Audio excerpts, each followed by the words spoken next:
Mga kapatid, pinag-uusapan po namin ngayon ang pangyayari nga sa buhay, pag-ibig ni na Kent at Rodel. At matagal na nga raw po gustong iwan ni Kent si Rodel, pero ang takot niya ay tuluyan na nga pong magpakamatay si Rodel. At kasama nga ho natin ngayon si Nanay Anita. Oo, ngayon. Na nanay-nanayan po kayo ni Rodel. Opo. Nasaan po ang tunay niyang ina? Wala. Hindi ko alam kung saan ang tunay Paano na siya ina napunta nito. po sa inyo? Binigay ho ito ng kapatid ko. Binigay sa kanya. Ngayon, binigay naman sa akin. Opo. Dahil hindi nila kayang alagaan. Kayo po ang nagpalaki kay Rodel. Ako ang nag-alaga. Ako sa kanya. Nagpabinyag. Lahat. Opo. Ilang buwan po si Rodel nung napunta sa 8 inyo? buwan. Sinabi po ninyo kanina na maayos na nag-aaral si Rodel, pero ginugulo ni Kent. Oo. Paano pong ginugulo at Ay, pinupuntahan sa niya school? doon sa school eh. Sinusuot yung uniform ko para makapasok lang sa Sinusuot loob. niya yung uniform nito eh. Tapos pagpapasok Para ko, paano? Pag magpasok yan doon. tapos pagpapasok na ako, sabihin niya, iwan mo na naman ako. Iniiwan. Ganun sabihin niya. Pagkatapos, ayan, pag-iiwanan nito, magagano na naman to. Hindi po ninyo sinubukang kausapin si Kent para itigil na? Ay, yun. Sabi ko kay Ken, huwag niyo nakakumpagana si Rodel, kawawa naman.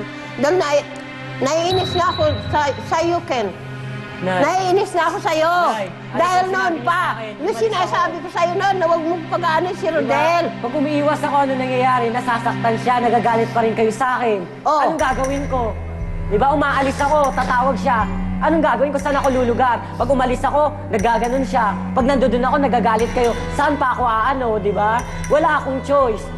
Sinabi niyo sa akin, Pero may gaano mangyari sa katotoo kanya? na sinusuot mo yung uniforme para lang makapasok ka sa eskwela? Totoo po yun. Isang Bakit beses. kailangan mong gawin yun? Isang beses po kasi sabi niya, sinabi ko sa kanya, sinabi niya saan titigil siya, nagalit ako sa kanya. Alam niya, sinabi ko sa'yo, di ba, bakit ka titigil? Sabi ko, gusto mo magtrabaho? Sabi ko, huwag ka ba tumigil? Dahil pinag-aaral ka, di ba, scholar. May pagkapasok sabihin mo, iwan mo na naman ako, ganyan-ganyan. Di ba? Tapos magagalit siya. Sabi mo sa akin, di ba, pag may pasok ka, okay lang sa akin. Sabi ko, sige, nandito lang naman ako, hintayin kita pagka wala kang ginagawa. Pero bakit sinasabi ni Rodel, meron ka pang ibang karelasyon bukod sa kanya?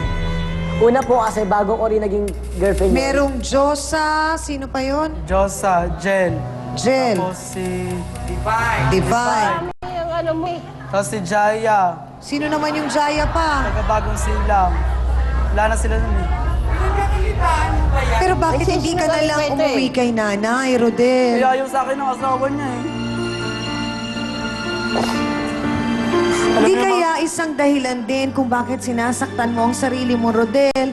Dahil may sama ng loob ka sa nanay mo. Maraming dahilan kung ba't ako nag-alastas eh. Kaya Ano? sira pag-aaral ko. So hindi lang si Kent. Ano pa ang iba? Gusto kong makita mga kapatid ko. Rodel, Kapatid ko lang based naman sa din research, nakakaalam. alam mo kung anong pangalan ng nanay mo. Anong pangalan niya?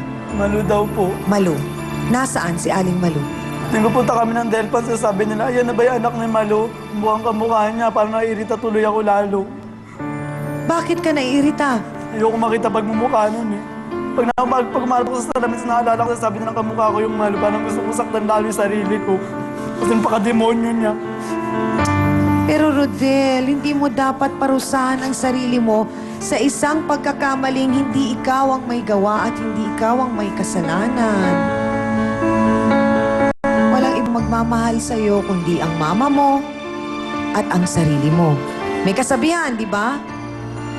Bago ka makapagbigay ng pagmamahal sa ibang tao, kailangan mahalin mo muna ang sarili mo.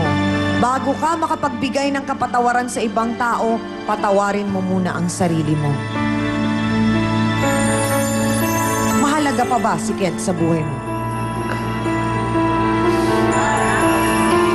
Attorney Acosta, narinig po natin paulit-ulit na sinasabi ni Kent na wala siyang choice.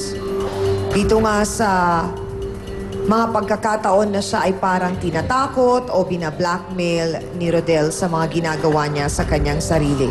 Huwag naman po sana. At ayaw naman po natin mangyari. Pero kung meron pong hindi magandang mangyari kay Rodel, may pananagutan po ba si Kent? Wala akong nakikitang legal na basihan, Tiangami, upang itong si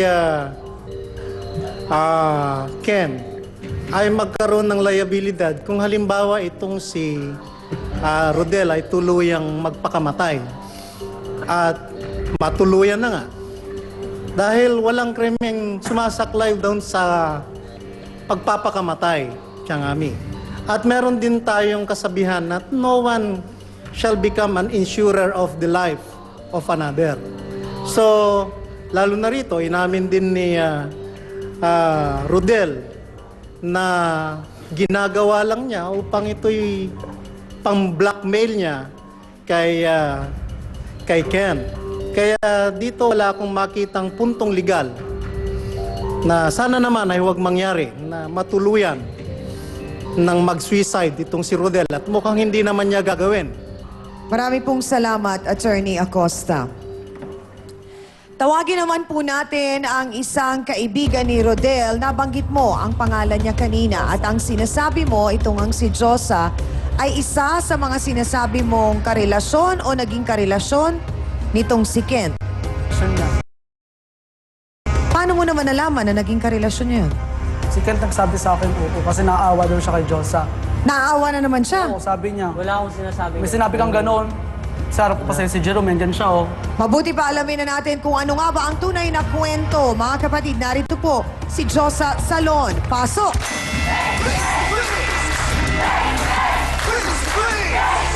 Josa, tinatanong ko si Rodel, sabi niya may mga chismis na kayo ni Kent. Sabi ni Kent, hindi. Ang sabi ni Rodel, si Kent mismo ang nagsabi sa kanya. Ano ba ang totoo?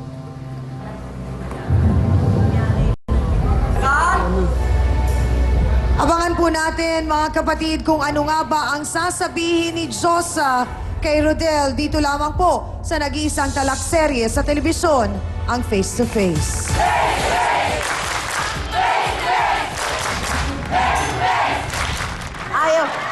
Ayaw ka magsalita eh. Josa, kapal ang mukha mo. Sinungaling. Bakla ka. Nay, Sandali lang, sandali, si Nanay. Ha?